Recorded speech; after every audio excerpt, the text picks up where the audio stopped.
TAMC meeting. We're going to start with a quorum check. Roll call, please. District 1, Supervisor Alejo. Here. District 2, Supervisor Phillips.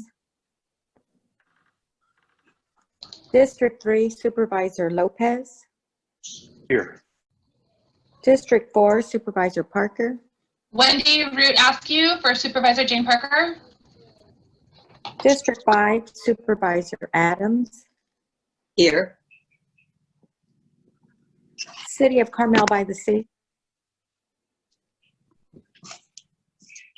City of Del Rey Oaks.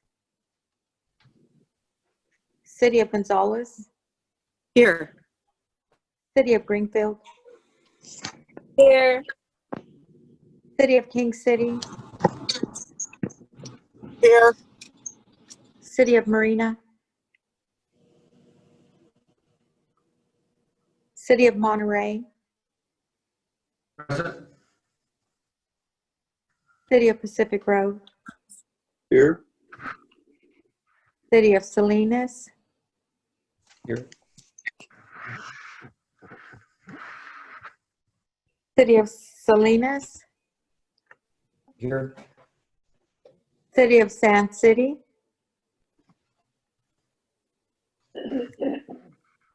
City of Seaside. Here. City of Soledad. Here. Ambag. Here. Caltrans District 5. Here. Monterey Bay Air Resource District. Monterey Regional Airport District. Here. Monterey Salinas Transit. Here. City of Watsonville. CSUMB. Here. Chair, we do have a quorum. Thank you very much for that, Eloise. Is there any other board members who might have joined us late? Yeah, Josh Stratton here on behalf of John Phillips. Thank you, Josh. Anyone else? Carmel here. Oh, Carmel. Mayor Potter, thank you. Okay, thank Anyone you. else? Okay, let's move on. Report on our meeting. Let's start with the Pledge of Allegiance. Todd, you got a map for us today? There you go. You could all join me for the Pledge of Allegiance. I pledge of allegiance to the flag of the United States of America and to the republic for which it stands, one nation, under God, indivisible, with liberty and justice for all. Thank you. We're now going to go to public comments for any items not on today's agenda. We're going to start with members of the public who are on Zoom. If you could raise your hand on the participants button on the bottom. You could click raise your hand. You will be called on by Todd, and then we'll go to any members of the public who are with us by phone. And I believe you have to push *9 to raise your hand over the phone.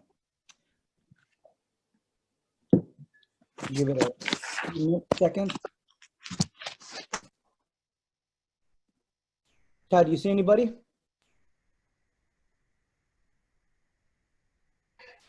No, Chair, I don't. see any. And just to be clear, Mike Zeller is hosting for us. Oh, okay, thank you. Mike, thank you for your help. I don't see anybody raising their hands, members of the public. So we'll go on to our next item. We got our consent agenda. I think these are items 3.11 to 3.72. If any member of the board would like to pool or discuss any of those items?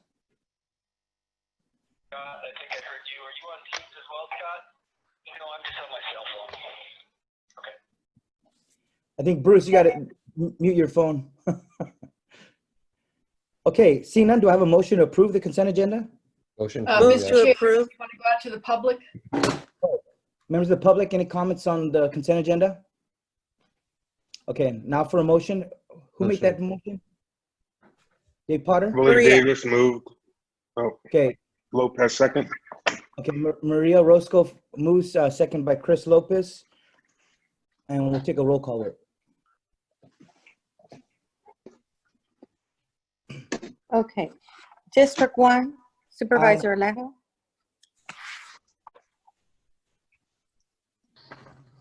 Who said aye?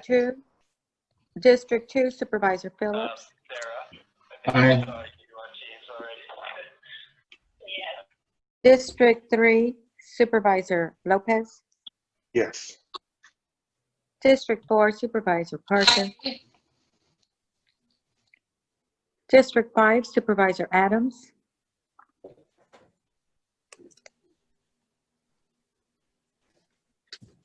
District 5, Supervisor Adams.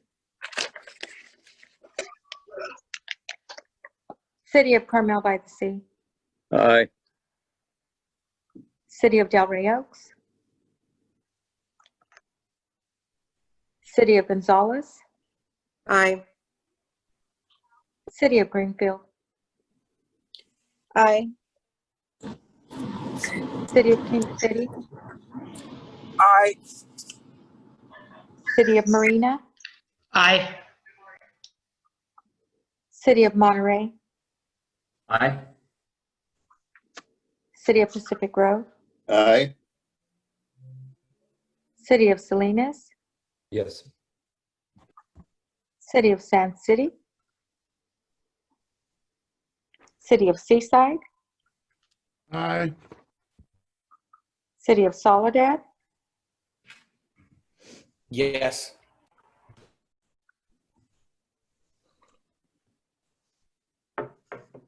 Chair motion passes with a 16-0 vote. Okay, thank you, everyone. Let's go to our next item. It's a special presentation for our TAMC Employee of the Quarter, Mike Zeller, our very own. Debbie Hale will make that presentation. Thank you, Mr. Chair. So it's with great pleasure that the TAMC staff has selected Mike Zeller as the Employee of the Quarter.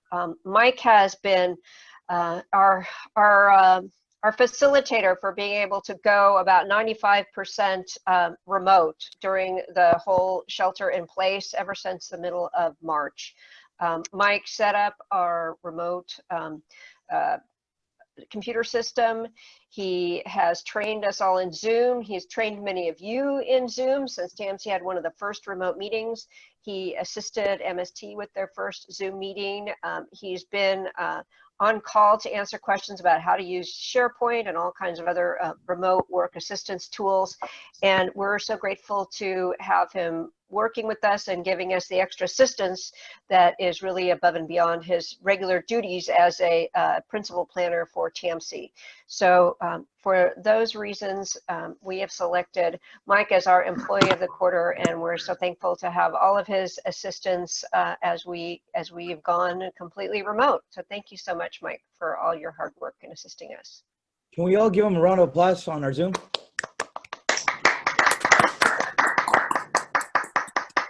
Mike, you want to start quick words with the board? Just to say thank you. It's very much appreciated.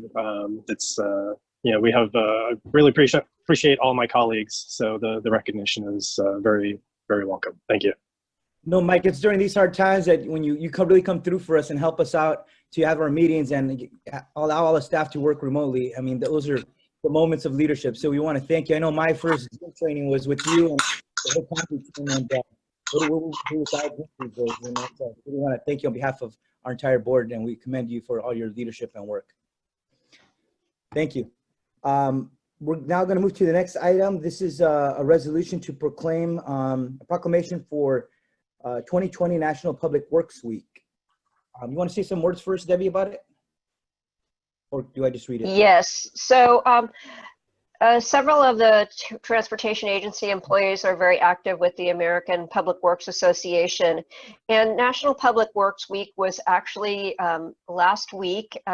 We in fact participated in a Public Works during COVID-19 webinar, where I talked about the impacts to transportation, the changing traffic patterns, the changing amount of bicycling and walking, and of course the funding implications for all the shelter in place. So this is just an opportunity for us to thank all of the Public Works employees. You all have Public Works employees in your cities and in the county, and many of them are on the operator level, and they continue to work as essential employees. As my predecessor used to say, nobody calls you when the sewer line doesn't work, but boy, it works, but nobody calls you when the water works, when the sewer works, but when it doesn't work, boy, you sure notice it. And so this is just an opportunity to thank all those people that keep our water flowing and our sewer lines working and our transportation systems functioning smoothly. Thank you. Thank you, Debbie. Thanks for that explanation. And this resolution, it's a brief one. If you could bear with me, it's just a proclamation for National Public Works Week, May 17th through the 23rd of 2020. It said, whereas the public works professionals focus on infrastructure, facilities, and services that are of vital importance to sustainable and resilient communities and to the public health, high quality of life, well-being of the people of the Transportation Agency of Monterey County. Whereas these infrastructure, facilities, and services cannot be provided without the dedicated efforts of public work professionals who are engineers, managers, and employees at all levels of government and the private sector who are responsible for rebuilding, improving, and protecting our nation's transportation, water supply, water treatment, and solid waste systems, public buildings, and other structures and facilities essential for our citizens.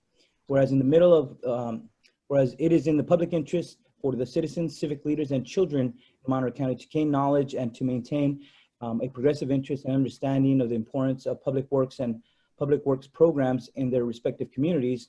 And whereas the year 2020 marks the 60th annual National Public Works Week, sponsored by the American Public Works Association / Canadian Public Works Association, therefore be resolved that the Transit Agency of Monterey County does hereby designate the week of May 17th through 23rd, 2020 as National Public Works Weeks, and urges all citizens to join with representatives of the American Public Works Association, Canadian Public Works Association, and government agencies in activities, events, and ceremonies designated to pay tribute to our public works professionals, engineers, managers, and employees, and to recognize the substantial contributions they make to protecting our national health, safety, and quality of life.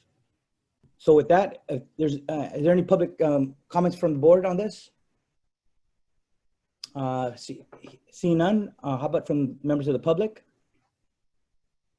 Okay, if not, we need a motion to approve the proclamation. So moved. Second from Scott Davis.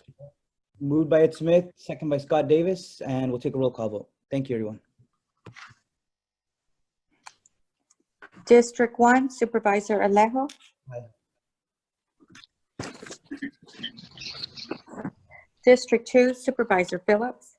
Aye. District 3, Supervisor Lopez. Aye. District 4, Supervisor Parker. Aye. District 5, Supervisor Adams. Aye. City of Carmel by the Sea. Aye. City of Del Rey Oaks. City of Gonzales. Aye. City of City of Greenfield. Aye. City of King City. Aye. City of Marina. Aye. City of Monterey. Aye. City of Pacific Grove. Aye. City of Salinas. Yes. City of Sand City. City of Seaside. Aye. City of Soledad. Aye. Chair, motion passes 15-0. All right, thank you for that, everyone. Let's go to item number 6. This is to receive a presentation from Caltrans on the Big Sur Highway 1 and Sustainable Transportation Demand Management Plan. And Hi, good morning, Chair. This is Teresa Wright. I'm the Transportation Community Outreach Coordinator for TAMC, and I'm here to introduce to you John Olejnik, who is a Senior Transportation Planner for Caltrans District 5. And as you all know, board members, one of the challenges our community faces is how do you address the congestion and all of the concerns that have been raised about safety and its impacts when tourists come here, in particular visitors, along the Big Sur coast. And so John Olejnik is here today to answer and to present to you the Big Sur Highway 1 Sustainable Traffic Transportation Demand Management Plan. And the plan is a collaborative plan that they put together, and it provides answers. It's comprehensive, offers a framework to address all of those issues in a efficient and environmentally sustainable way. So John Olejnik, you are up to present. Thank you, Teresa. I really appreciate that nice introduction. You're welcome. While that's introduction to me and a little bit of Caltrans, what I'm going to share screen now is what does need introduction is our beautiful gem of the Central Coast, and that's the Big Sur Coast and Big Sur Highway 1. So pardon me for a moment while I put a full screen here. So what does need introduction, of course, is the beautiful gem of the Big Sur Highway and the coast.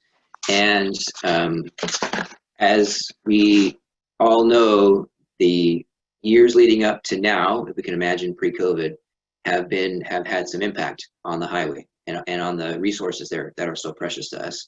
So we saw an opportunity to initiate a comprehensive planning study to be able to address some of the really high use and high demands of the area. And so we were able to initiate that with some help, with some consultant help, and certainly with the help of many in this room and a pretty robust stakeholder outreach program. But to look at the corridor, we really needed to look at the corridor as a whole, because when you know the operations of the highway through there, what you realize is there are those who do a lot of day trips and there are those who do the through trip. And so our core project location corridor started around at the south part, at the gateway to Big Sur from the north, around Carmel, and it carried its way through Highway 1, through Big Sur, and down to the intersection of Highway 46 in south of Cambria in San Luis Obispo County. So the challenge, as we know, Big Sur's popularity could eventually damage the very reasons why it is such a gem, why it is so precious. And again, we have to kind of imagine this in the pre-COVID world. Actually, maybe some might have even seen a small taste of that memory over this last weekend with the Memorial Day weekend and an increase in traffic. And so what TDM is, Transportation Demand Management, it helps to provide the tools that will allow us to address some of the issues. We can't address all the issues, and we know there's many, but it helps us to hope to address some of them. So our purpose and what we were setting off to do was develop viable alternatives to driving. And that's kind of the principle of TDM. And then but to more than just identify the tools and the alternatives, you have to also identify the strategies. And you need to check the strategies to see if they can work, and if they might actually change and shift uses a little bit. Another little add-on feature of our study was we wanted to look for potential electric vehicle charging stations along the corridor.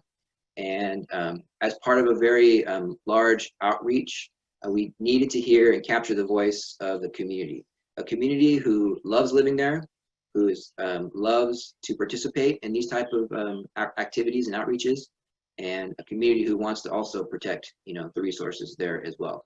One thing the plan did, and our advantage was we had two very strong documents from which to have as a foundation. First one being the Big Sur Land Use Plan, and the second one being the 2004 Coast Highway Management Plan.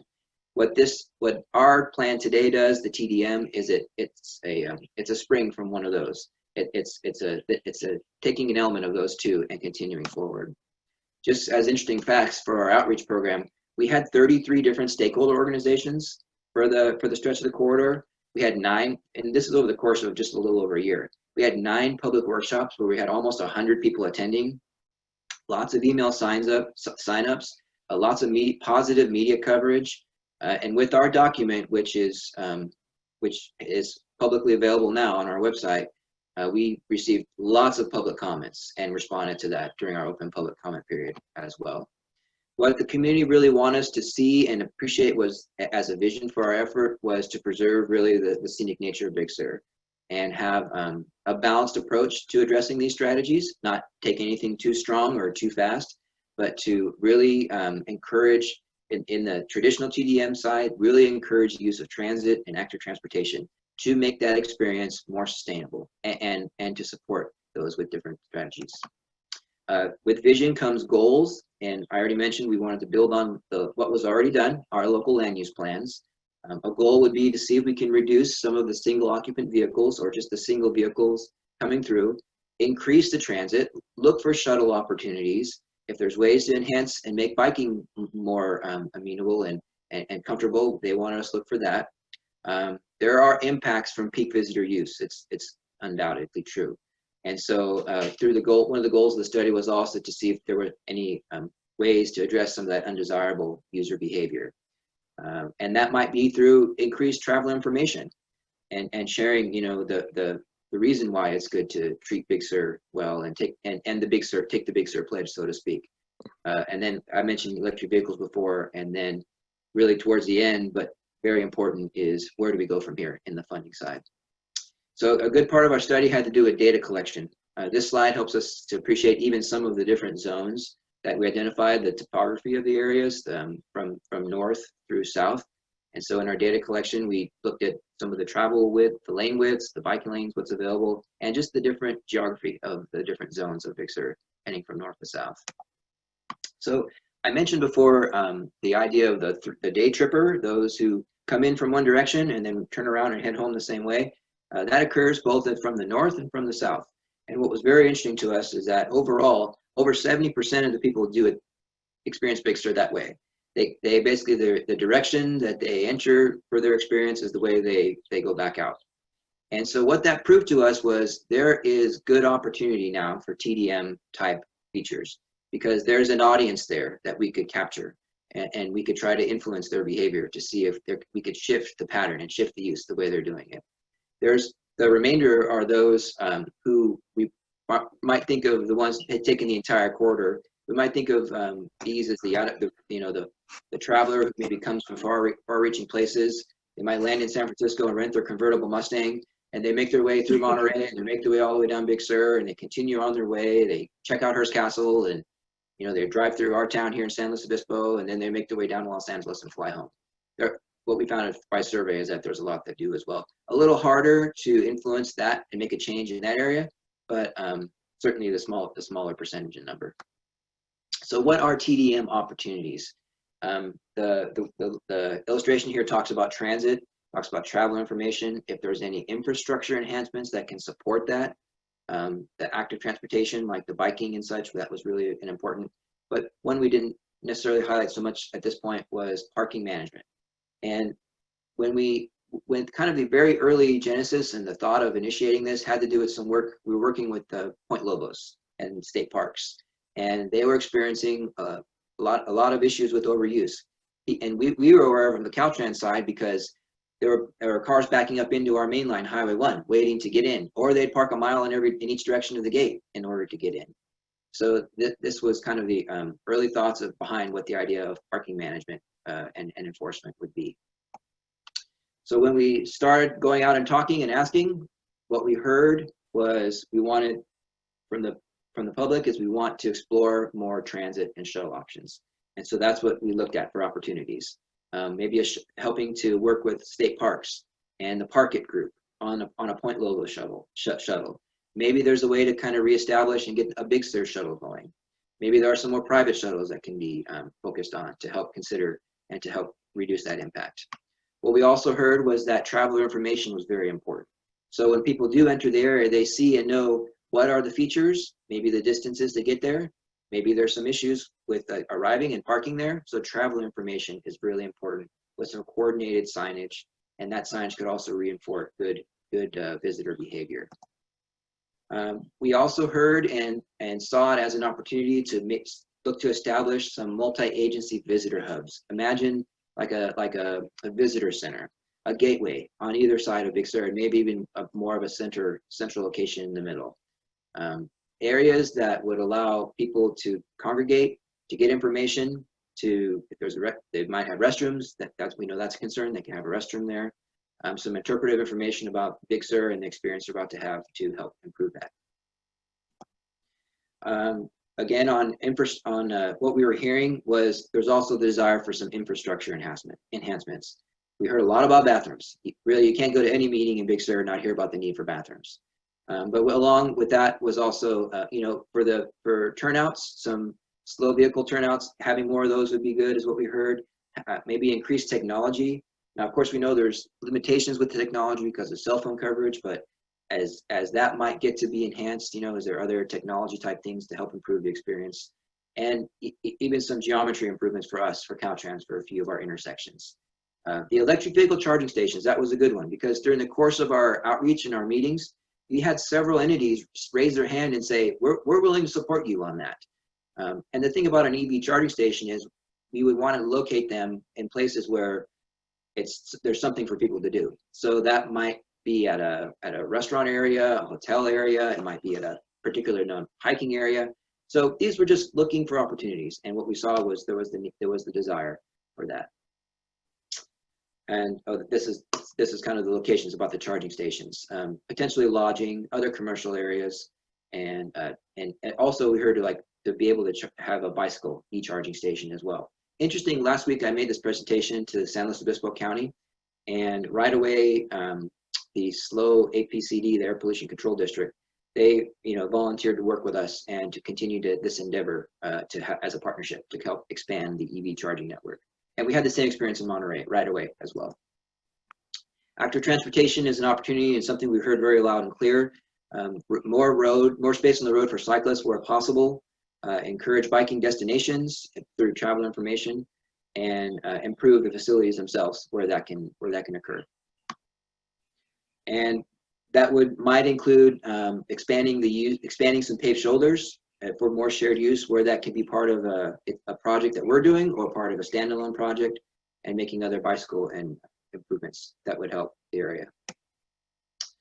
Data collection was something that came up a lot. I showed these slides before. We talked a little about our surveys, but what is missing is because of the lack of telecom infrastructure, there is a good reason to have some enhanced trip counting and some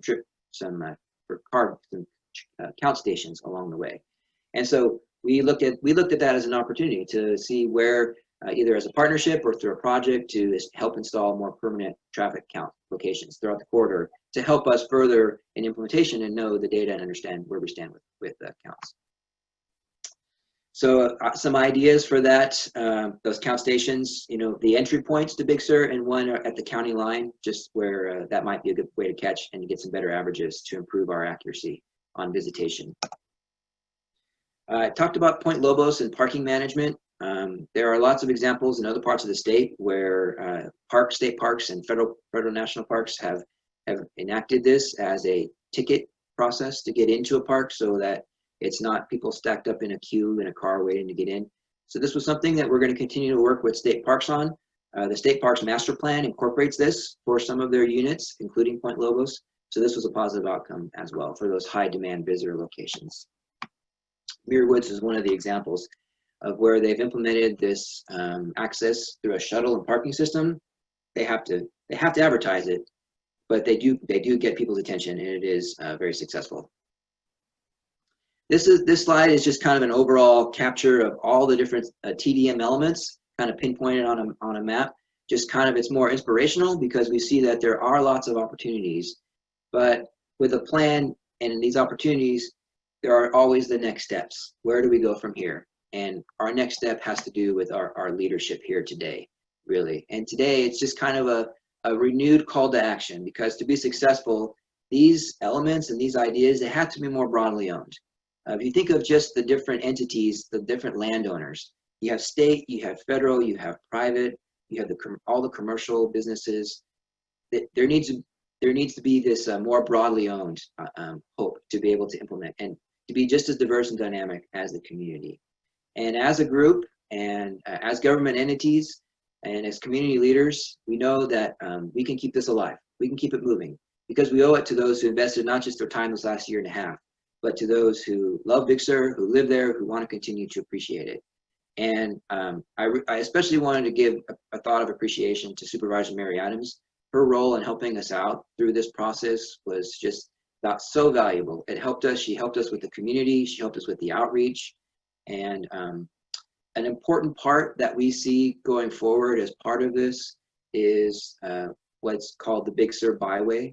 And this group organization might be the right arm to continue to take some of these ideas and continue to move forward with them. And as we work together, and as we work with this board, this body, the TAMC, and their well-experienced staff, we hope that we can continue to take these ideas and advance them. And this byway organization can help, bring our partnerships together. It can help us confirm the priorities that are brought up in this document. It could help us establish the different roles and responsibilities, and just clarify and continue to work through the specific issues that are brought up here as just one piece of some of those other foundational documents like the CHMP. And so again, just wanted to appreciate everyone's leadership here, Supervisor Adams for her leadership. And I'll mention that our document, the full document and all the appendices are located on our website, which is www.sustainablehighway1.com, and one's a number. So thank you for your time. We appreciated getting to do this effort, and I'll turn it back, or I'll open it up for any kind of questions or comments. All right. Thank you, John. Teresa, anything else to add here? No, thank you. Okay, good. We'll pass it off to Mary Adams, who was just mentioned about some of her work on this. You want to speak first, Supervisor Adams? Thank you so much, Luis. And John, thank you. I so very much appreciate all of the work that you and Caltrans have put into this project. It really has been wonderful to be able to work with you and to see how transparent and how participatory you and Caltrans were completely focused throughout this whole process. From our perspective, having the county move forward with authorizing the formation of the Byway Committee was the first step toward continuing the community-led process that's part of this Big Sur ethos. Our office had been taking steps to form the Byway Committee, meeting with so many of the agencies that you've referenced, Caltrans, State Parks, Forest Service, to make sure that everybody was familiar with the Coast Highway Management Plan. And, it was so interesting because while the agencies remained the same, so many of the players had changed. So, we really had to go to Caltrans and say, do you have a copy of it? It was really something, and you were always just so very, very responsive to make this work. I think the introduction of the TDM project process, as well as the Big Sur Destination Stewardship Plan, requires really a slow but strategic approach to formation. It's sort of classic, like you have to go slow to be able to go fast. Each of the plans process true representative of the Big Sur coast, if I didn't say at least restrooms one time. So I so very much appreciate the fact that you acknowledge that that's such a big part of all of this. My office is going to be, as part of the final processes in the development of this, we're going to be appointing the people to the Byways Committee, and they will be able to leverage the planning tools as frameworks to address all of the problems that we have. In my opinion, one of the major stumbling blocks that we have is the connectivity issues that we have going down Highway 1.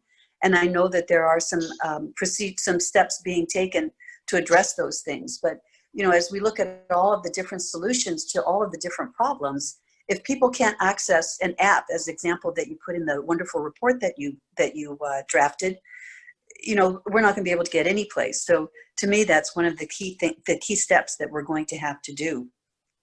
I think at some point we're probably going to need to look at an organization not like TAMC in a number of different capacities to support this work, both from access to regional funding, application for state funding, and some project management expertise, so that we're able to have the support for the Byways Committee that we need in order to be able to really implement the wonderful plan that you've put together. So with that, I just thank you so much. Again, it was a terrific report.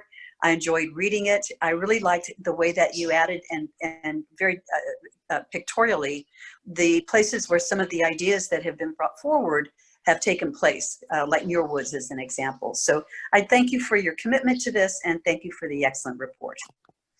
Thank you, Mr. Chair. Thank you, Supervisor Adams. John, just a quick question. I mean, that's a pretty comprehensive report, and a lot of the key issues that people have raised over the years, having previously represented Big Sur in the state legislature.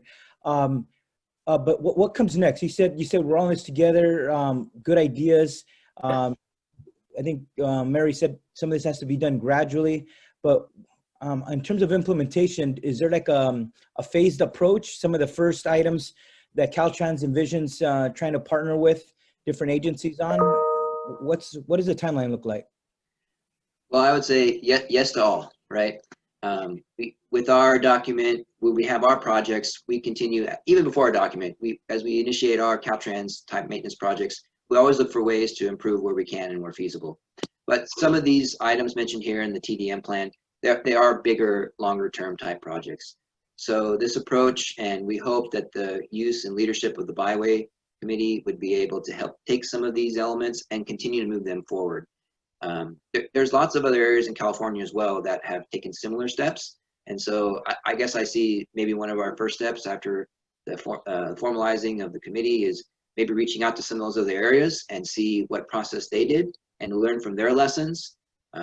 One example is in the Lake Tahoe Basin area.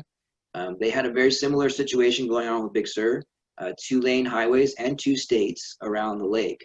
Lots of parking issues, lots of overuse issues. And so using the same process and finishing a study like we have, they took it to the next level of organizing a committee. And what's resulted now, and it's taken some time to get it done, what's resulted is many of the ideas have been implemented with great success for parking management. And so it's really, at this point for us, it's just about keeping this alive and keeping this all on our radar so that we can continue moving forward. Thank you for that, John. And it's good to hear the other communities have made it work. Okay, let's open it for our other board members, questions or comments. And Chair, Debbie and Mike Labar have their hands raised. Okay, let's go Debbie and then Mike. Thank you, Mr. Chair. I just wanted to note one of the key challenges that we're already running into with this program is that our funding is pretty siloed these days. And so I look forward to working with Caltrans to try to figure out, how do we pay for things like rest stops and shuttles and potentially even cell service? Caltrans and TAMC are pretty focused on like traditional road related projects. We know that we can work with the Air District on EV charging stations, so that could probably move forward more quickly. But I welcome the opportunity to brainstorm and learn from other areas as to how we can use our funding and prioritize it for some of these ideas, because it's not that flexible these days. Thank you. And I don't think it's getting any easier with our budget state level. So, okay, unless you want to respond, John, then we'll go to Mayor LeBaer. Thank you, Chair. Thank you for the presentation. My question is do you have any data that shows how far people would be willing to park and then shuttle in? A major component is going to be finding parking so people can go to a point and then go into that corridor. Yes, no, it's a great question. Thank you. So when we were identifying the opportunities through our outreach and through the public and through the surveys, we wanted to first find out if there was a desire for it, if there was a need, and that was a resounding yes. And so as far as how far people will park, we're going to have our first good example when State Parks implements their Point Lobos shuttle program. And the hope and the idea is to be able to implement that around the Marathon Flats area as the parking and gathering area. And then that's also their ticket entry into Point Lobos. So that's not that far, but it'll be a good test to show. Part of the next phases will be seeing, just like you kind of implied, how far will people go to leave their cars? So fortunately, what was good timing for us with our plan is there were some parallel efforts. The efforts with State Parks and Park It being one, and the other one is now the Destination Stewardship Plan that's being worked on. That might be the more specific outreach to, when you're someone is at their hotel or their Airbnb. When they check in and they get their information, they also get information about, why you can leave your car and you can find a shuttle. So that's going to be a test as well, and we hope to work with the destination stewardship plan. So people are only going to go out so far. They do want to be able to have access, and we're not in any way trying to prevent access. But what we're trying to do is, since we saw and the data show that there was a need and a desire and a large amount of people who do it in the day trip sort of way, we would continue to work to try to find the answers on how to change that behavior, and use the example of other areas too. Thank you. And I just also agree that an app that was specific to all of those components would be absolutely helpful in helping people make decisions. Thank you. Thank you. Thank you. Next, I got Councilmember Scott Davis and then Carl Sadork. Thank you, Supervisor Alejo. This is kind of an interesting topic. I've been with the county for almost 2 decades and was the resident deputy in Big Sur during the Basin Complex fire. And while I was down there, just like Supervisor Adams said, the one thing you hear about all the time, even 15 years ago, was restrooms, and the issue that tourism with the lack of restrooms brings to the beautiful coast of Big Sur. I really do like the idea of having a shuttle service. Not only I'm really happy to hear that Point Lobos is trying to implement that, but maybe that could be a launching point for something a little bit bigger, especially down to Bixby Bridge. And there isn't a nice weekend that you can go down to Big Sur and not have an issue of congestion and parking near Coast Ridge Road and Bixby Bridge. So that it's just the big problem right there. And there's not really any there's not any infrastructure there. There's no restrooms there, but people love that area and they pack the roadways on either side of it. I really don't see, and I haven't seen a lot of bicyclists going down there. Not like you would see in a metropolitan area, but it is used for bicyclists. Something that I think might be interesting to look at, instead of maybe having a private sector shuttles. I know when I go out of the country, you can sign up for tours, and they come, private parties offer tours, and they stop at your hotel, pick you up, and then take you to a specific destination. And that's kind of an all-day trip or a couple-hour trip. So it might be something, instead of trying to have Caltrans or the state park system provide a shuttle, it might be something that we can incentivize private sector to create a shuttle if there is that demand.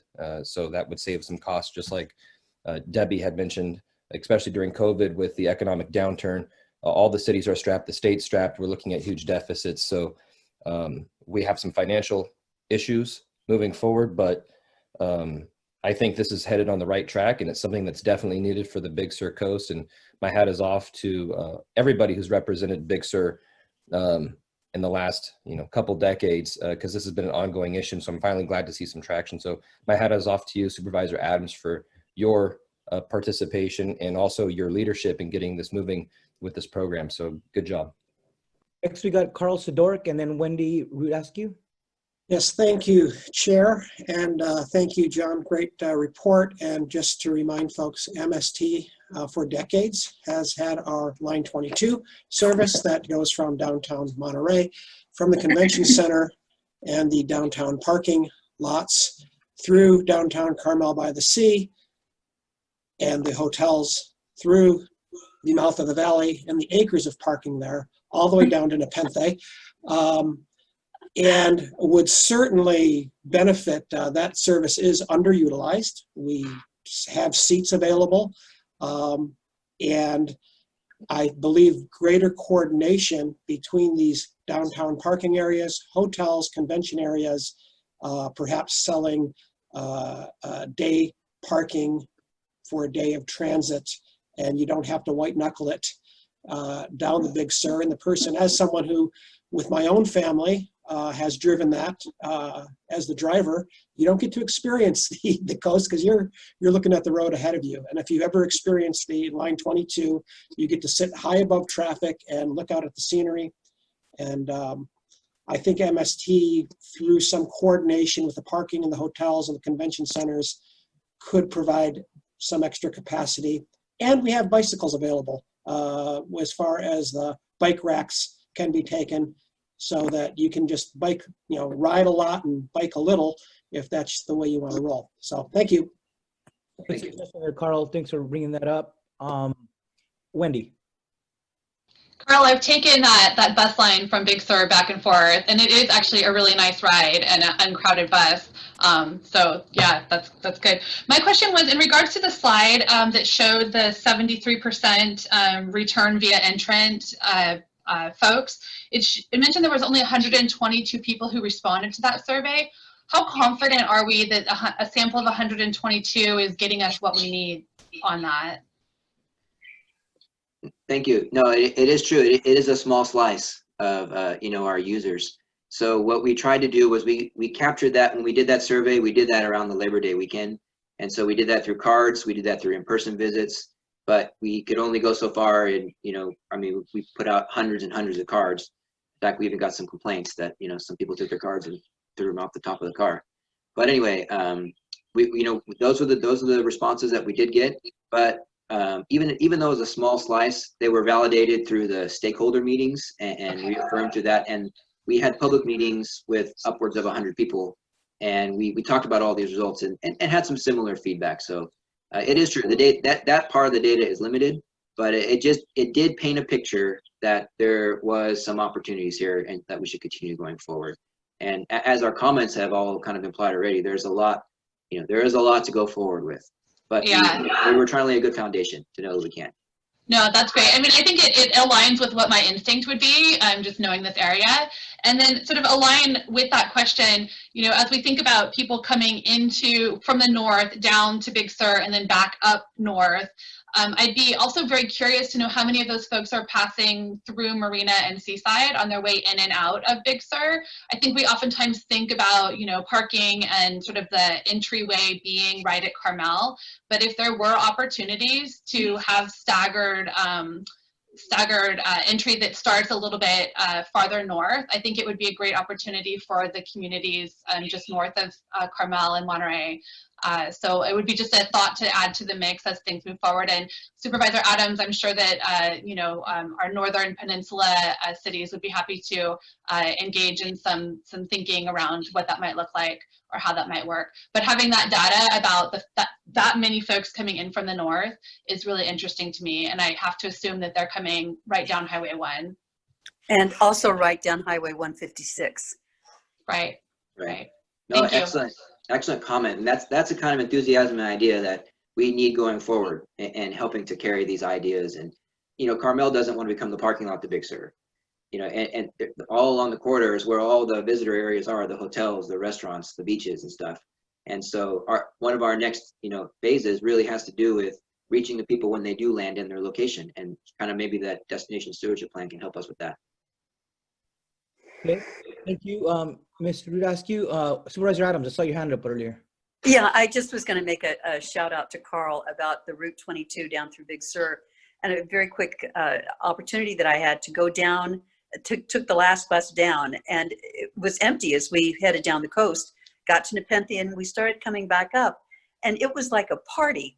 There was a couple of women and 2 children who were at the Pfeiffer Big Sur station trying to get Big Sur State Park, who got on the bus. They had taken an Uber down because the concierge at their hotel told them that was the only way to get to Big Sur.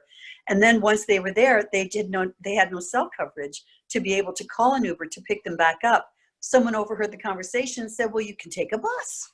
And it was terrific. There was another couple who got on who had been backpacking at Andrew Malera. We all stopped at Bixby Creek Bridge and took a picture. So it's more than just a bus ride. It can be a really fun party. And I am so thankful that we have that opportunity to throw into the whole transportation mix as we look at what we can do with Highway 1. Thanks.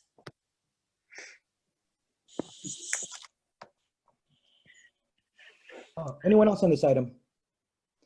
Okay, members of the public, if you could raise your hand or *9 on your phone, and we could recognize you and allow you to speak on this item. Okay, seeing none then. Debbie, do we need any action on this, or just receiving the report? Okay, can we just receive the report under general consent? Yeah. Yes, it's that no action is required. Okay, we'll just deem that report received. Thank you very much, everyone, and thank you, John, and everyone at Caltrans for this work. We appreciate it. Okay, moving on, everybody. We're going to item number 7, Measure X Senior and Disabled Transportation Cycle 2 Award Recommendations. And who's going to present on this? Okay, thank you, Chair. This is Stephanie Castillo. I'm going to be presenting on this, so let me just share my screen, pull up my presentation here. And I know some of you had a little bit of difficulty seeing some of the presentation. I'm not sure if that means you haven't upgraded your Zoom, but I assure you that Stephanie's verbal explanation is very complete as well. Thank you, Debbie. Oh, goodness, now I'm getting ahead of myself. There we go. So today I'm just going to give you a brief overview of the program and go over the selection process for our Cycle 2 award. So we do have about 1.5 million available for Cycle 2, and that is going to cover fiscal years 2021, 21-22, as well as 22-23. And we do expect some amount of Cycle 1 to carry forward, and that would be somewhere between $100,000 to $200,000. And so TAMC did receive 5 complete applications that were submitted on time. So they were really strong applications, but this is a competitive process. So I will go over the scoring criteria that we used to rank the applicants. And part of our grants review committee was composed of members from our Measure X Citizens Oversight Committee, as well as TAMC staff. And this recommendation did go last month to the Measure X Citizens Oversight Committee. And one of the new elements that we added for this cycle was that we wanted site visits with each of the grantees after the committee reviewed the applications. Unfortunately, due to COVID-19, we were only able to do site visits with ITN Monterey County and Partnership for Children. So for the other 3 applicants, we were able to do phone interviews, but no site visits. So here is the ranking criteria that we use for to score the applications, and these were included in the program guidelines. The first one is the program purpose and goals. So we wanted to make sure that the proposals met the program purpose to increase transportation services for seniors, as well as for folks with disabilities, to increase, to support their ability to live independently.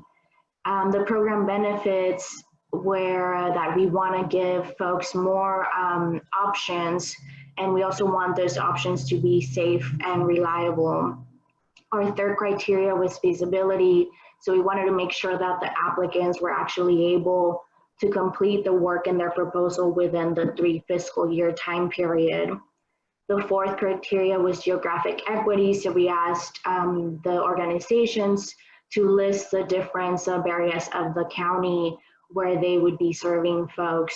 And then the very last criteria was cost effectiveness.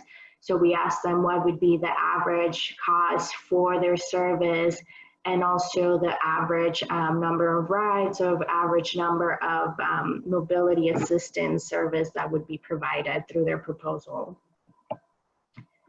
So ITN Monterey County submitted a grant request for about $930,000, and they were ranked number 1. So ITN Monterey County provides 24 hours a day, 7 days a week, arm-through-arm, door-through-door transportation for seniors and for folks with visual impairments.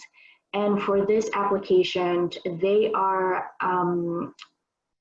proposing to expand their services, including a rural pilot expansion program that will provide trips to our rural communities in the South and in the North County area, as well as in the Big Sur area. And so again, they're meeting our program purpose to increase transportation services, especially to these areas where services are available, but they're limited.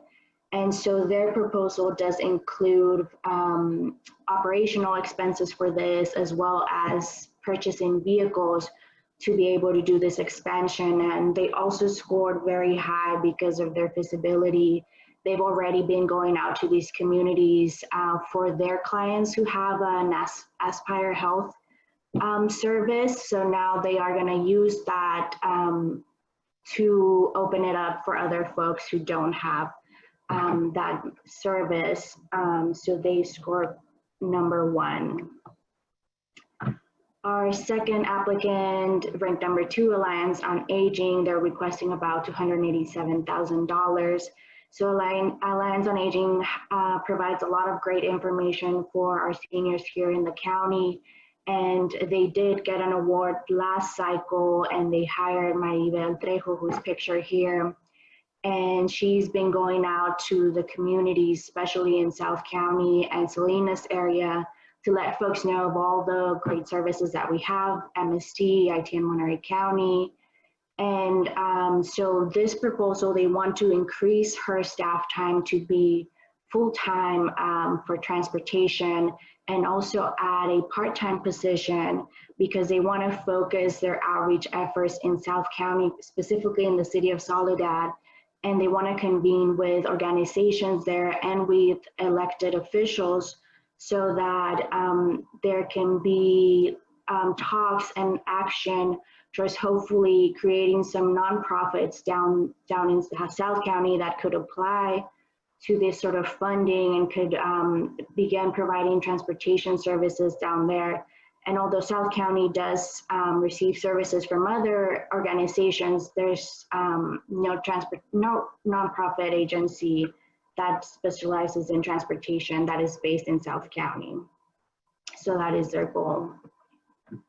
Our third applicant is the Partnership for Children, and the partnership provides transportation services to medical appointments for children who live with serious illnesses in the county. And for this grant request of about $297,000, they're looking to expand their current trips that they provide daily. Currently, they're limited to about 4 trips per day. And they also provide gas card subsidies from Shell to those parents that do have a car. And so there's also a limit on those. So they're looking to expand how many they give out per month with this funding. And they do have a lot of kids currently that come from South Monterey County, and they do take folks out of the county because a lot of the children's hospitals are located in Oakland and Palo Alto. And so they are going to be expanding their services. So they met pretty well our program purpose to increase transportation services. So they were ranked number 3. Next, we have Kearns Memorial Pool, and they are applying for a trip subsidy program, a taxi trip subsidy program for their clients who are low and very low income seniors and folks with disabilities, so that they're able to travel from their homes to the Kearns Pool facility in Monterey so that they can attend their aquatic therapeutic classes. And Kearns Pool also received an award last cycle, and they had focused their services in South County, in particular, City of King City and City of Soledad. So with this proposal, they're proposing to expand their services, still serving low and very low income folks, but they're expanding to the Monterey Peninsula and also to Salinas and North County areas. And so they were ranked number 4 because those trips out to the rural areas are a bit costly. For example, to Soledad, a round trip is about $200. But this is a need, and it's a very specialized service that they're providing. Lastly, we had the North County Recreation and Park District applied for about $188,000, and they were ranked number 5 and are not being recommended by the Grants Review Committee for funding because some of their program elements were not as well developed as the committee would like to have seen. They were proposing to purchase a accessible van that they would use to shuttle folks from their residences to the North County Recreation Park District facility, as well as the Prunedale Senior Center. However, this service was going to be limited to only those folks living within the Park District service area. And a lot of the work was going to be put onto a driver that was going to be newly hired. And their proposal did not really touch into what sort of background checks and what sort of training the driver would go through.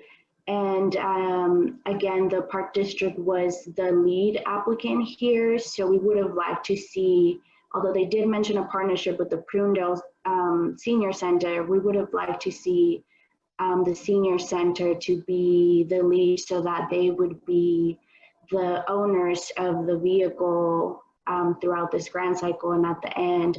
But that's not how their proposal was set up. And also we were concerned with the Park District did not identify any additional funding for how they would maintain and operate the vehicle after this grant funding was through. So they were ranked number 5, and for this cycle, they're not being proposed for funding.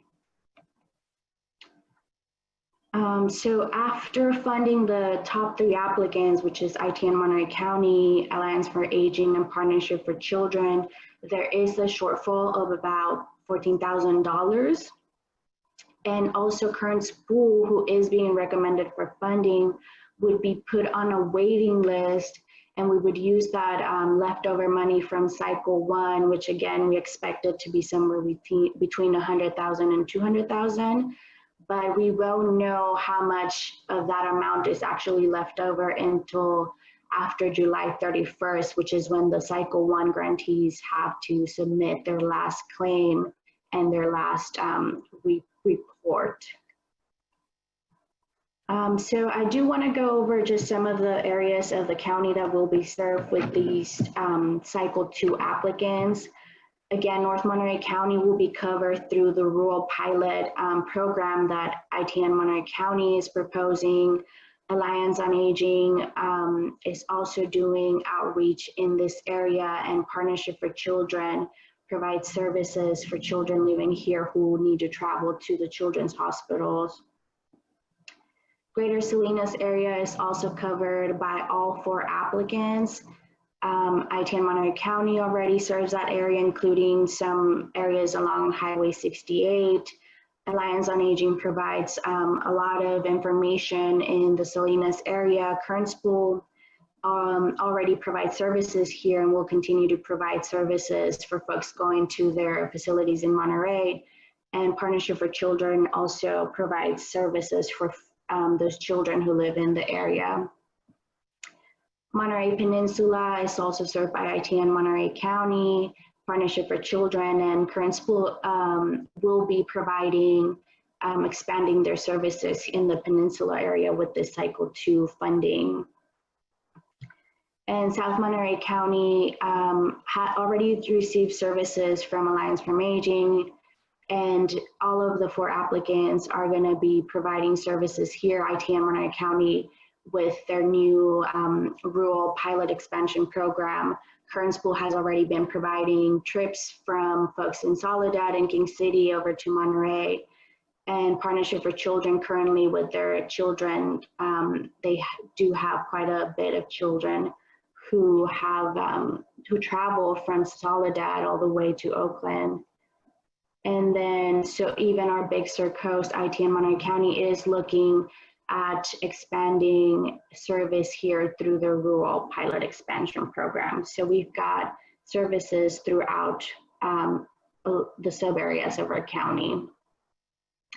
And so the recommended action before the board today is to adopt a resolution programming Measure X Senior and Disabled Transportation Funds with the quantities that are listed in the staff report to ITN Monterey County, Alliance on Aging, and Partnership for Children, with the option to fund Kearns Memorial Pool if there are sufficient funds left over from cycle 1, and also to authorize the executive director to execute the grant agreements with the grantees subject to agency council approval.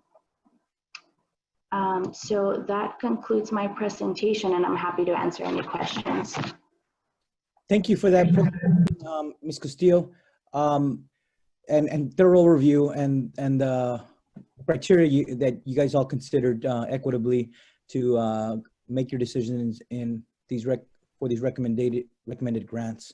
Let's open it for the board. Any board members have any questions or staff want to add anything?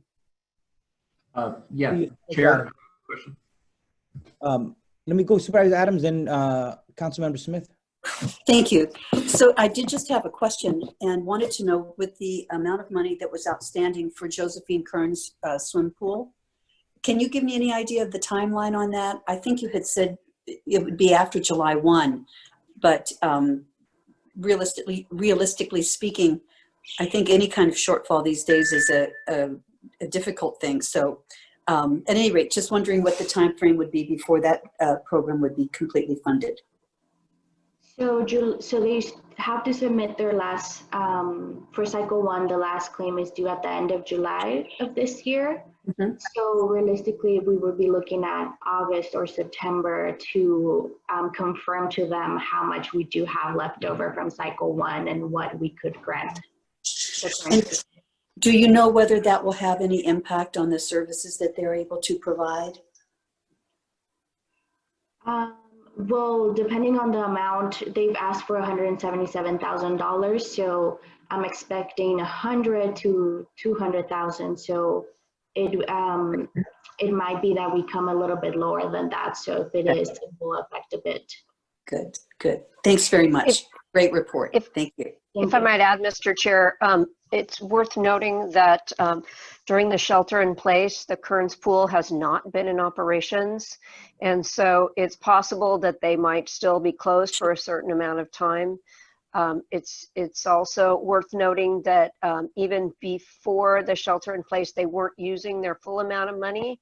So it's possible that even if they don't get the full award, that they would still be able to serve the number of people in their application. Great, thank you. Let's go to Councilmember Ed Smith and then Josh Strand. Yes, Chair, kind of a related question. I think Mary Adams covered most of it. I just wanted to know in terms of the communication, because when you look at cycle 1 and the percentage of what's been submitted, there is a substantial difference from the 100%. I know they still have some time remaining, but what's the communications mechanism to ensure that they don't miss the deadline for their submission and they can take advantage of that cycle 1? So do we, as a norm, send out a letter at a certain point, like now, reminding them of what the deadline is? So just an operational question, how do we communicate with them? Mm-hmm. Yeah, I communicate directly with the grantees and I let them know halfway through the quarter, letting them know, hey, you're gonna need to submit your claim and your reporting as well as a month ahead of their due date. So I'm in constant communication with them, letting them know. Okay, great, thank you. Because I know sometimes the operations are dependent on volunteers or part-time folks that may be working in the office to fulfill the requirements. So appreciate you reaching out to talk to them all. Thank you. Josh Strand. Yeah, I'd just like to say I completely trust the application process. It's unfortunate the North County Rec didn't do their application adequately or enough to make the cut, but trust the application process, so appreciate that. If there are any remaining funds left over, kind of just to echo what was already been said, but if there are any remaining funds, I don't know the details of their ask, but if there's, if they can't get the bus or van, for example, if there was an element of their application that can be funded with any leftover funds, I'd like to please look into that. If there's a part of their application that could be satisfied for North County Park and Rec, and because I know the Prudell Senior Center, for example, does a lot of great work, and would be, any help you could give would be appreciated. Thank you. Okay, anyone else? I don't see any hands raised. Seeing no more questions or comments, let's take it to the public. Any comments or questions from the public? I see Jennifer Ramirez. If we could unmute her. Oh, can you hear me? Yes, we can. Thank you. Great. Good morning. My name is Jennifer Ramirez, and I'm the Executive Director for Partnership for Children, which is one of the organizations that is being recommended for funding. And I just wanted to take the opportunity to thank the board for considering the need transportation needs to access medical care, and I wanted to thank the staff as well for the process. We are really excited that we would be able to expand our services because these services are extremely crucial for the children living in our communities to be able to travel to their specialty medical care in the Bay Area. So thank you very much. Anyone else? Okay, seeing none, we'll bring this back to the board. And I believe this is to approve the recommended action and to allow staff to fill out all the necessary paperwork for this. So I need a motion to approve staff recommendation. So moved. Lopez moves. Second. A motion by Robert Hewitt. Second, was that Chris Lopez? Second by Chris Yes. Lopez? Okay. Yes. We'll call for a roll call vote at this time. District 1, Supervisor Alejo. Aye. District 2, Supervisor Phillips. Aye. District 3, Supervisor Lopez. Aye. District 4, Supervisor Parker. Aye. District 5, Supervisor Adams. Aye. City of Carmel by the Sea. Aye. City of Delray Oaks. City of Gonzales. Aye. City of Greenfield. Aye. City of King City. Aye. City of Marina. City of Marina. City of Monterey. Aye. City of Pacific Grove. Aye. City of Salinas. City of Salinas. Scott, I see you're on. Okay. City of Sand City. City of Seaside. Aye. City of Soledad. Aye. Chair, motion passes with the 14-0. Wait, Councilmember Davis or Mayor Delgado, are you guys gonna vote? Okay, again, one chance. Okay, motion carries then. We'll move on to our next item. This is item number 8 to approve the resolution for the 2020 adopting fiscal year 2020-2021 budget and overall work program and estimated budgets for the subsequent 2 years. So good morning, Chair. Good morning, members of the board, public, staff. Rita Goyle, Director of Finance and Administration for TAMC, presenting item number 8. It is the budget for fiscal 2021 for the agency and also the overall work program, which is the list of activities that are associated with the dollars and cents that go along with the budget. So it's kind of a joint item. I will be talking about the dollars and the cents, the money portion of it, and then Todd will fill in any questions or comments about the activities that may be related to that. So it is the entire packet of the budget is pages 23 to 47 of your agenda packet. And first of all, I just want to say that I hope that you and your loved ones are staying safe and healthy. We are indeed in trying and unprecedented times.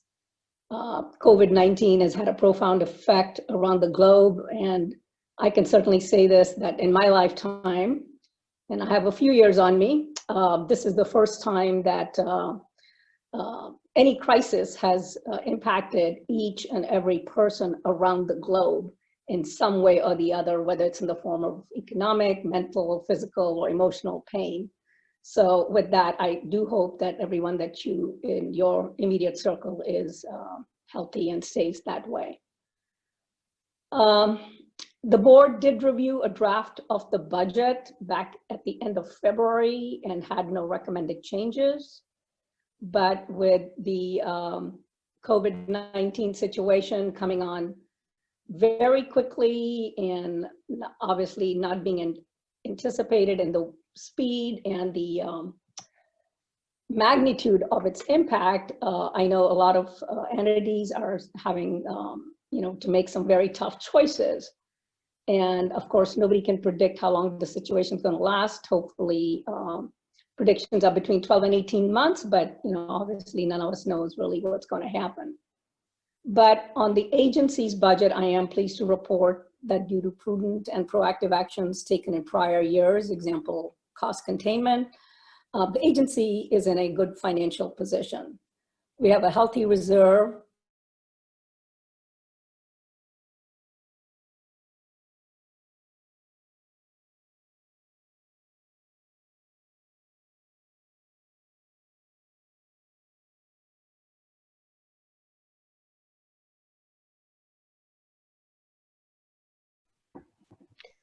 Rita, I don't know if you can hear us, but you cut out.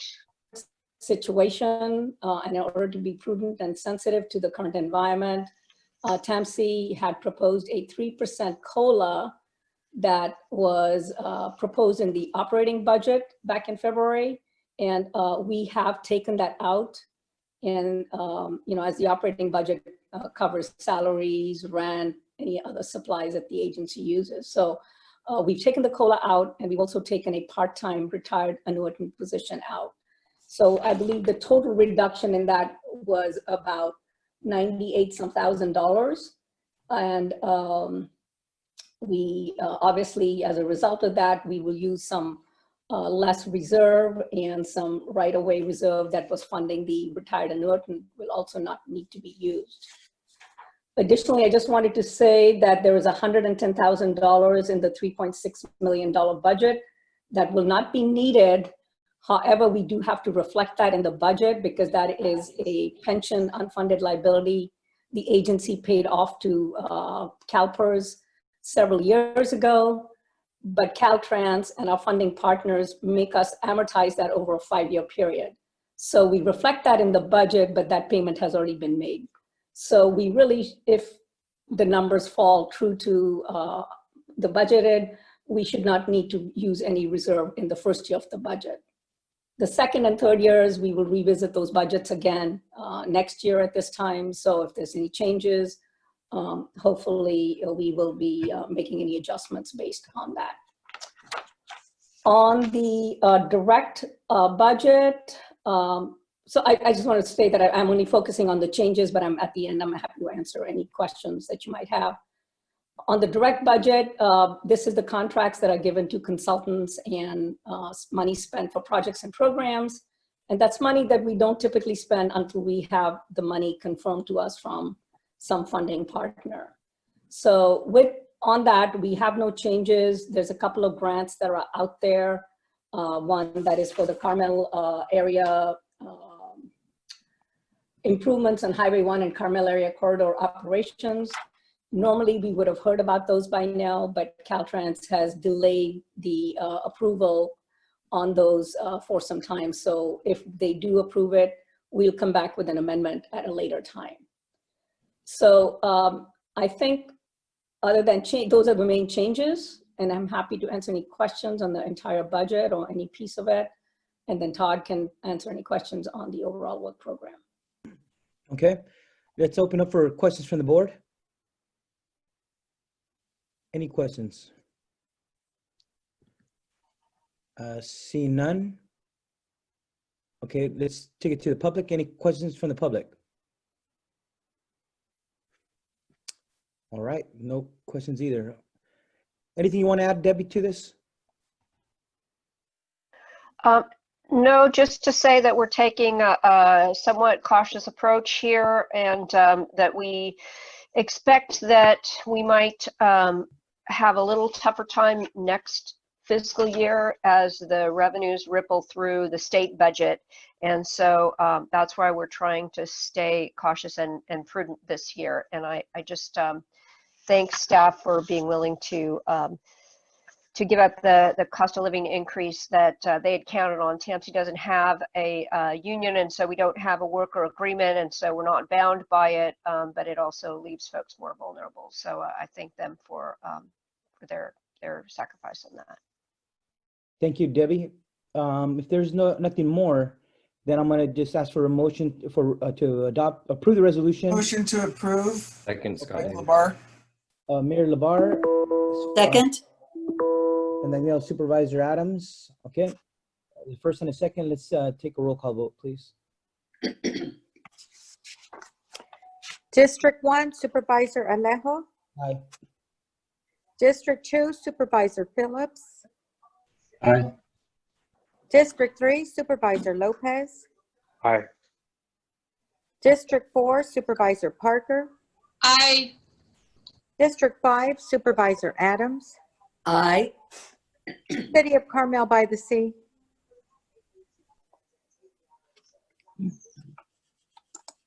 City of Carmel by the Sea.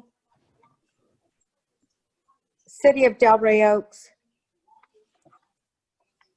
City of Gonzales. Aye. City of Greenfield. Aye. City of King City. Aye. City of Marina.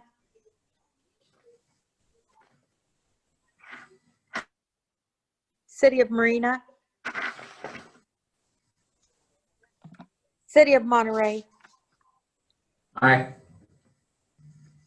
City of Pacific Grove. Aye. City of Salinas. Yes. City of Sand City. City of Seaside. Aye. City of Soledad. Aye.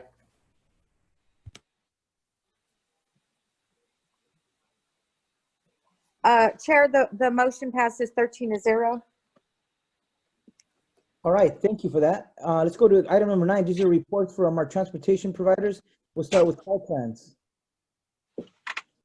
Hello, everyone. Again, John Olejnik with Caltrans District 5, and thank you for this opportunity to just kind of mention a few things going on within the district.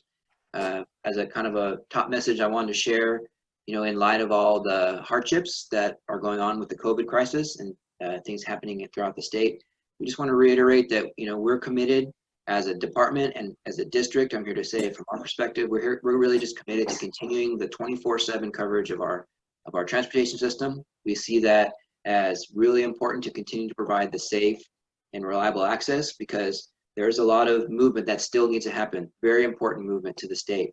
And we're committed to continuing with our projects and moving forward to the extent that we can under the parameters that we're given with state regulations to continue to remain operational and keep vital freeways open, and to keep our project process moving as well, because in the transportation business, all of us really, we are going to be part of the recovery. And so to the extent that we can, we want to keep moving forward with that. Wanted to bring up a point about, maybe you've heard in the news about food trucks being allowed in state roadside rest areas. So Governor Newsom did sign an executive order, and we have some exemptions granted temporarily to allow food truck sales in our rest stops throughout the state. For us in our district, our 2 rest stops are currently under construction, but our Shandon rest stop and our northbound Camp Roberts rest stop here in Monterey County, that they're slated to be opening soon, hopefully sometime in middle of June. And so applications will be accepted for those operations there at those rest stops.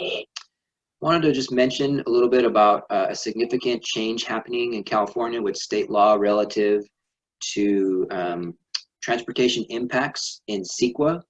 So this would be for your land use documents that you approve, and this is also impacting your transportation projects that you may have. Senate Bill 743 was actually passed a handful of years ago. However, the impacts that we're seeing is July 1, the changes to CEQA are going to be implemented for land use projects. So that means that trips that would traditionally have been counted as a level of service sort of impact to determine what to say in CEQA and mitigation, trips, level of service and delay is no longer the metric. That has been changed to vehicle miles traveled, the VMT count, and subsequent reduction. And so that also then applies to our transportation projects. So there's some significant dates to keep in mind. July 1, of course, being for the land use, but also Caltrans, we have circulated for public review 2 documents, a transportation analysis framework, which is a discussion of how to do the technical analysis, and we call that the TAF, and a transportation analysis under CEQA or TAC document, which provides guidance for us, and we hope it to be available as guidance for our partner agencies for being able to incorporate this new law for your projects. Currently, those documents are open for public review. It's been a 60-day comment period, and on June 15th, that will close. So I encourage everyone to maybe reach out to your key public works and planning staff if they haven't seen those documents, to please see them. They're easy to find if you just Google Caltrans SB 743, and it'll take you right to our webpage, right to the documents and the portals for making those changes and updates. The last thing of interest to mention, we just want to encourage everyone and to continue to be safe in this time. And something that we've seen, maybe you've seen it in the news as well, is that there's been an increase in speeding in California as there's been less traffic on the road. The CHP has reported a 87% increase in citation for speeding over 100 miles an hour since this has started. So Caltrans, we responded in partnership with CHP by modifying some of our changeable message signs with a special series of messages that talk about if you have to travel, please don't speed or do not speed. And so you might see that as part of our efforts to keep everyone safe in our district and in California. So I'll leave my report with that. Thank you.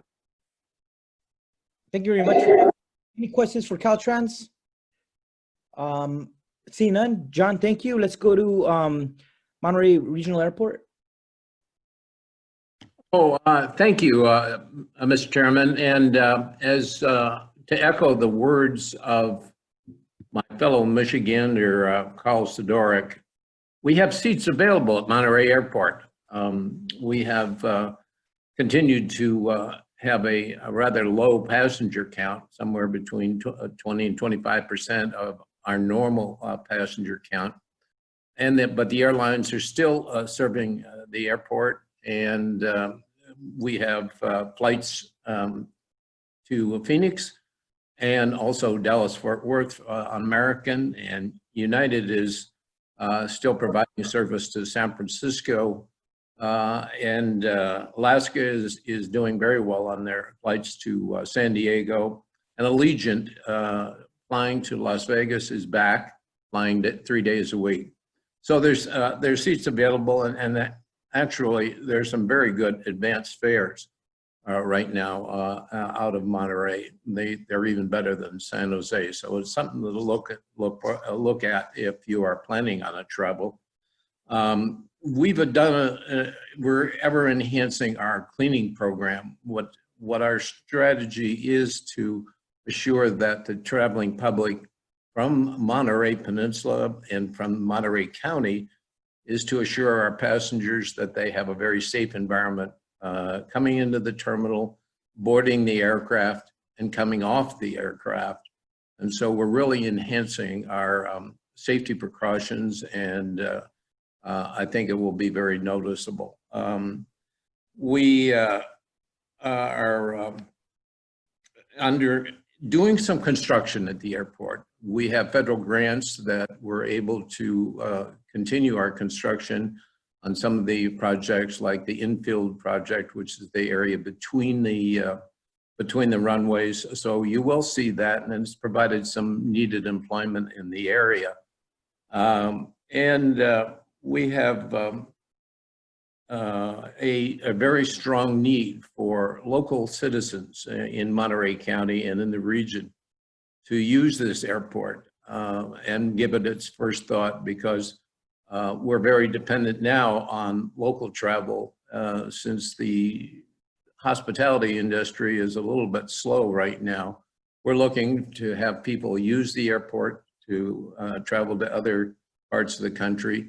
We see an uptick coming already, and it will increase. And as there is more increase in travel demand and bookings, the airlines will add more daily flights. So use the airport, and we're happy to be here, and it looks good for the future. Thank you. Thank you, Bill. Any questions for our airport? Comments? Seeing none, let's go to our next report by MST. Mr. Sidori.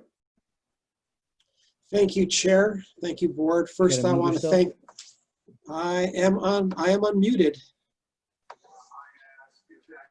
Yep. Can you hear me? Yes, we can. Go for it. Okay, great. Thank you. Okay. Thank you, Chair. Thank you, Board. First, I want to thank you all for the action that you took on consent with regard to allowing MST to access $10.4 million of Measure X funds for the construction of our King City facility. That was the last piece in the puzzle that will allow us to access about $8 million of federal low-interest financing.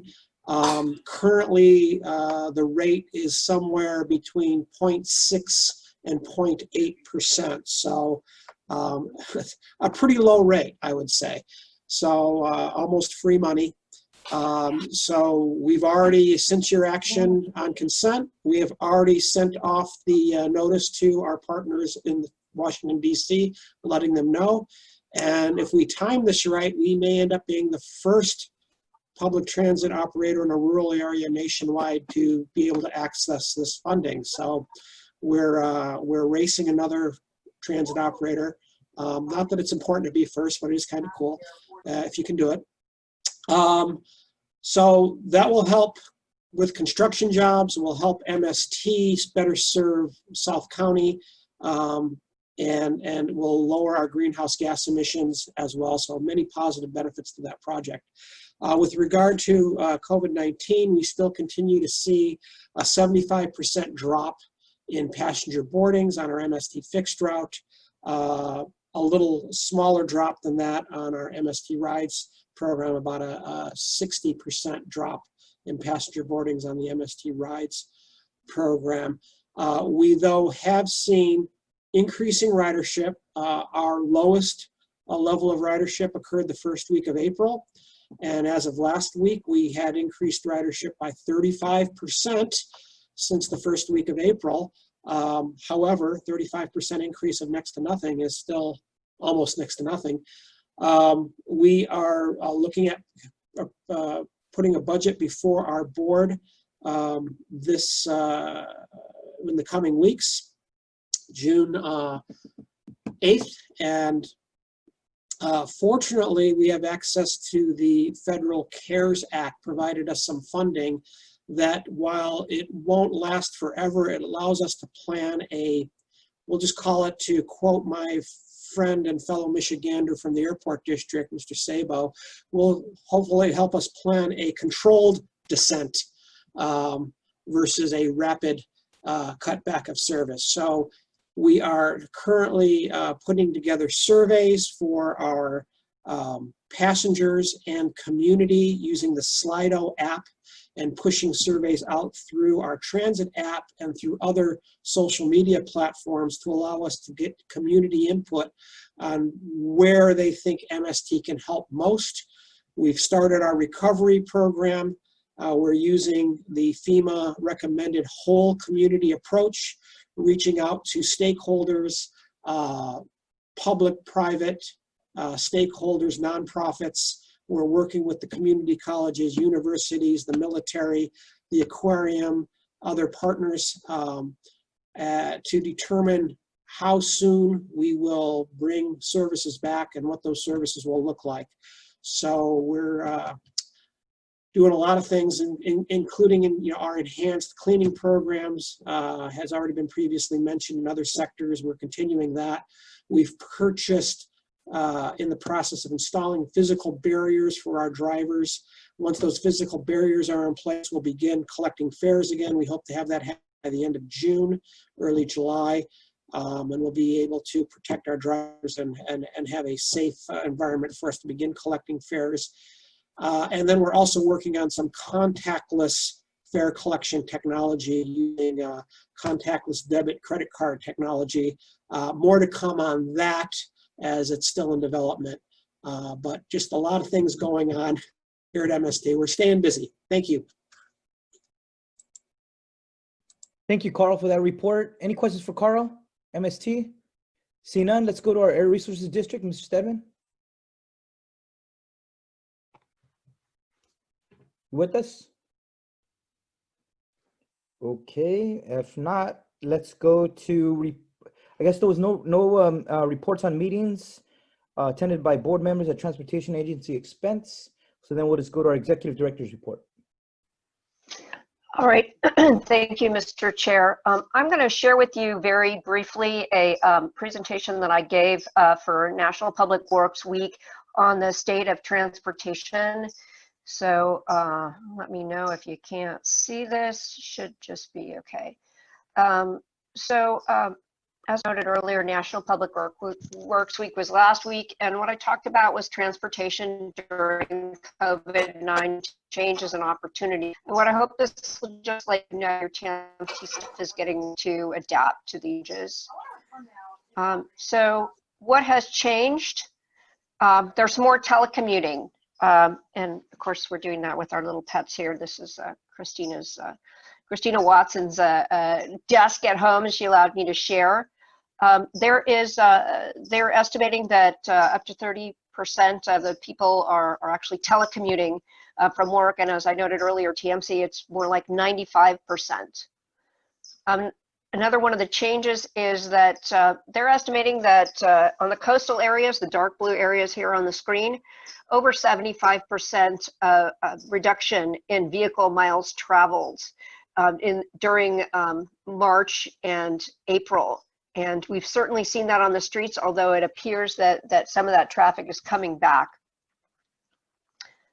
Quite a bit less traffic on our roads, again, which maybe provides some opportunities for us. That said, there's a tremendous drop in transportation revenues. The fuel taxes have gone down, and again, the estimates vary, but looking at fuel tax drops in the range, let's say, of as much as 50%. We know our own Measure X sales tax revenues have gone down about 23%. You all know that your general funds are going down tremendously, and then maybe not so much vehicle license fees. And those are important because they fund a lot of the SB1 competitive grant programs. But you also know that transit fares have gone way down. And as Carl has mentioned earlier, they're not even collecting fares on the buses. At least they hadn't been, because in order to protect the bus drivers.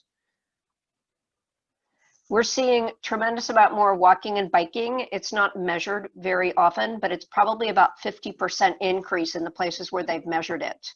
And you all know this because you're out and about more too. And of course, the buses are much more empty. As noted earlier, there's spaces, and I didn't mention it in my talk, but also same issue with the flights. So what are the opportunities that we're trying to help TAMC take advantage of? So we're supporting telecommuting. This is our APWA Board of Directors, and we will be adopting a new telecommuting policy at TAMC. I don't think we'll ever go back to exactly the same as what we had before. And we see this as an opportunity perhaps to save some money on rent, maybe do some reconfigurations that'll allow some better spacing between people when they are in the office. But we're certainly expecting to telecommute through the end of June and probably the end of July, because it's been working really well for us. You know, in your cities that there's a lot of rebuilding and repairing of roads that's happening. This is in Monterey. For those of you that had started your construction work or had thought, well, maybe now's a great time to get out there, the bid prices are coming in a lot more favorably than they were before. Instead of having just one bid over your engineer's estimate, The bids are coming in as much as 25% under the engineer's estimate, and there are multiple bids. So that's a little bit of a silver lining if you happen to have had money saved up to do road repairs. And Caltrans is certainly out and about, as you can see, for the exact same reasons.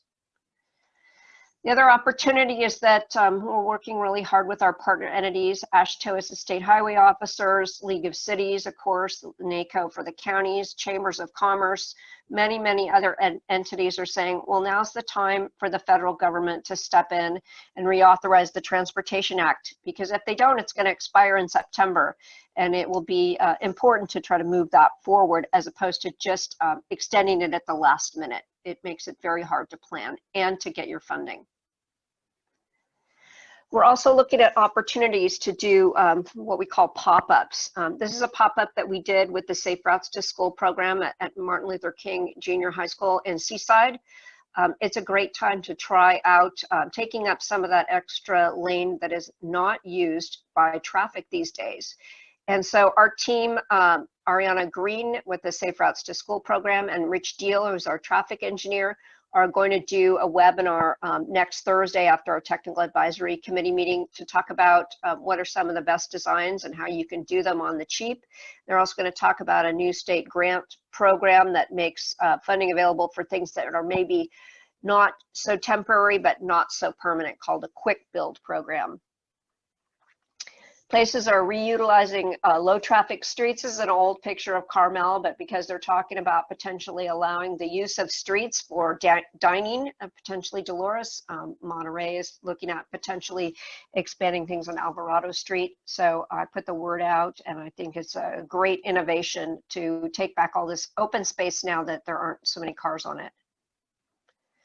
So in the end, never waste the opportunity provided by a good crisis. Not always a role model on everything, but Machiavelli had the right idea on this one.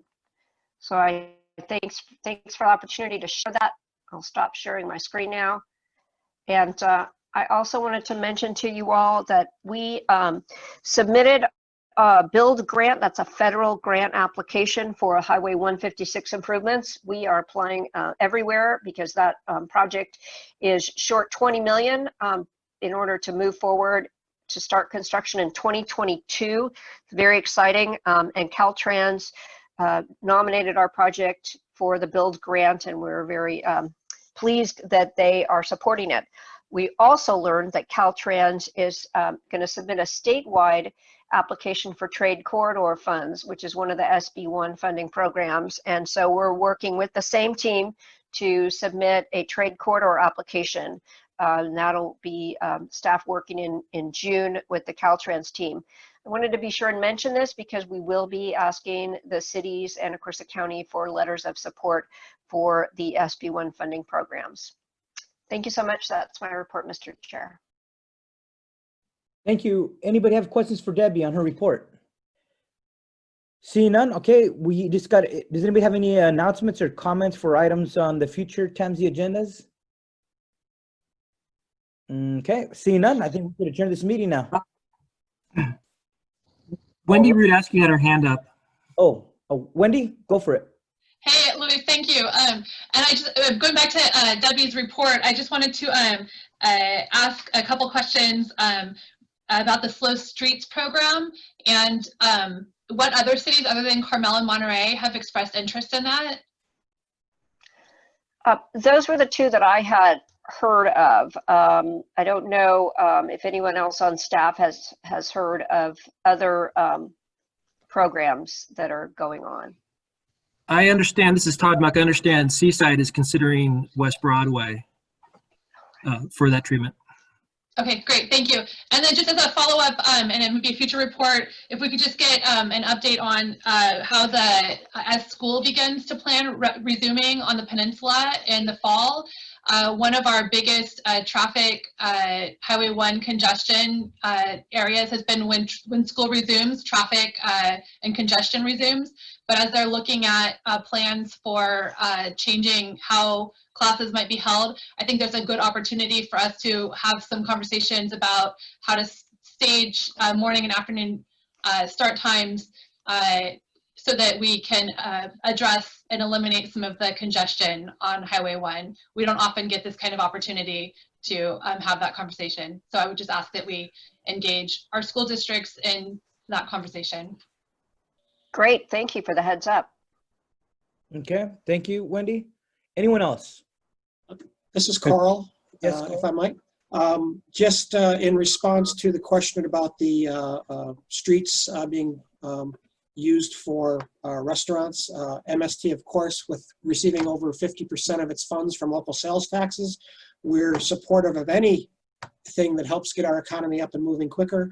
We would just like to be notified as soon as possible if you're going to be shutting down a street so that we can reroute our buses accordingly. So I've sent out notices to the city managers and to the mayors of all of our cities, but would like to reinforce that here. If you hear of anything, please let us know. Thank you. Yeah, thank you, Carl. Very important point. Anyone else? Last call. Okay, see none. I think we can adjourn now. Have a good one, everyone. Be safe, be healthy. Bye. Thank you. Thank you, everyone. Bye-bye.